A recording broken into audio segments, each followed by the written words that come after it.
샬롬. 오늘 우리에게 주시는 하나님의 말씀은 고린도전서 2장 10절에서부터 16절까지의 말씀입니다.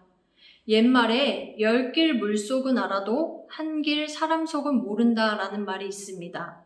그만큼 상대의 속마음을 알기란 어렵다라는 말이죠. 그래서 상대에게 나의 마음을 전했는데 알아주지 않을 때 속상해하거나 오해가 생깁니다. 물론 상대도 마찬가지입니다. 자신이 전달한 마음을 알아주지 않는 나로 인해서 힘들 수도 있다라는 말이죠. 그럼에도 서로의 마음을 알아가려고 한다면 상대를 향한 관심을 지속적으로 가져야 할 것입니다. 오늘 말씀을 읽으면서 하나님의 마음을 알기 위해 나는 하나님을 향한 어떠한 관심을 가지고 있었는가 질문해 봅니다. 하나님의 관심은 항상 나에게 있습니다. 나를 만드신 그분께서는 가장 나를 잘 알고 계시죠. 그분의 생기로 살아가는 내가 옅은 한숨 쉴 때에도 누구보다 그 마음을 잘 알고 계십니다. 반대로 우리가 평생을 살아도 하나님의 마음을 다 알 수는 없습니다. 그분이 알게 하신 만큼만 알 수 있는 것이죠. 그럼에도 날이 갈수록 그분의 마음을 조금 더 깊이 알고 싶습니다. 오늘 말씀을 함께 살펴보면서 우리 모두에게 동일한 간절함이 생겨나기를 소망합니다. 어떻게 하면 우리가 하나님의 마음을 알 수 있을까요? 말씀은 분명하게 선포해주고 있습니다. 10절 말씀입니다.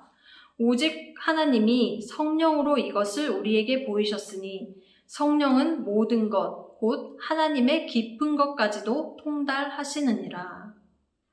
하나님의 깊은 것, 이것은 12절에 나온 하나님께서 우리에게 은혜로 주신 것들을 말합니다. 또한 10절 앞에 하나님의 모든 것을 말하기도 하죠.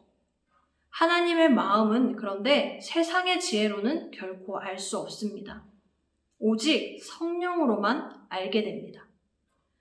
여기서 통달한다라는 것은 탐색하다, 주의 깊게 조사하다라는 뜻을 가지는데 이 말은 로마서 8장에서 하나님께서 우리의 마음을 감찰하신다라는 그 뜻으로도 사용되었습니다. 이렇게 볼 때 성령이 하나님의 깊은 것을 안다는 것이 분명합니다. 또한 이 표현은 현재형으로 쓰이고 있어 그 일이 멈추지 않고 계속된다는 것을 우리로 보여줍니다. 그렇다면 성령은 우리로 구체적으로 어떠한 것을 계속해서 알게 하셨나요? 요한복음 14장 26절 말씀입니다. 보혜사 곧 아버지께서 내 이름으로 보내실 성령, 그가 너희에게 모든 것을 가르치고 내가 너희에게 말한 모든 것을 생각나게 하리라. 하나님이 이 땅에 보내신 예수 그리스도를 알게 합니다. 예수님을 왜 이곳에 보내셔야만 했는지를 깨닫게 합니다. 세상에는 수많은 지혜가 존재하죠. 그러나 꼭 알아야 할 지혜가 여기에 있는 것입니다. 앞서 바울도 고린도 교회의 분열에 대한 문제를 언급하면서 복음에 관한 것은 세상의 지혜가 기준이 될 수 없음을 선포했습니다. 세상의 지혜로 볼 때 예수님이 하늘 영광을 버리고 이 땅에 오셨다라는 것에서부터 미련하고 어리석은 것이 되어버립니다. 14절 말씀입니다. 육에 속한 사람은 하나님의 성령의 일들을 받지 아니하나니 이는 그것들이 그에게는 어리석게 보이니요 또 그는 그것들을 알 수도 없나니 그러한 일은 영적으로 분별되기 때문이라. 예수님은 초라한 마구간에서 태어나셨고 죄인들과 친구가 되셨습니다. 게다가 당시 최악의 형벌이었던 십자가에 달려 돌아가셨고요. 다시 사셨습니다. 그렇게 고난 삶도 없을 것 같습니다. 그런데 거기에 사랑이 있었고 생명이 있다는 것입니다. 그 안에 만일 죄인된 우리를 사랑하는 마음이 없었다면 그야말로 보여주기식으로 혹한 삶을 준비하셨을지도 모릅니다. 그 안에 만약 우리를 향한 생명이 없었다면 그야말로 이보다 어리석은 것이 없을지도 모릅니다. 그러나 우리가 이해할 수 없는 방법으로, 즉 우리의 것이 아닌 것으로 마음을 보여주셨습니다.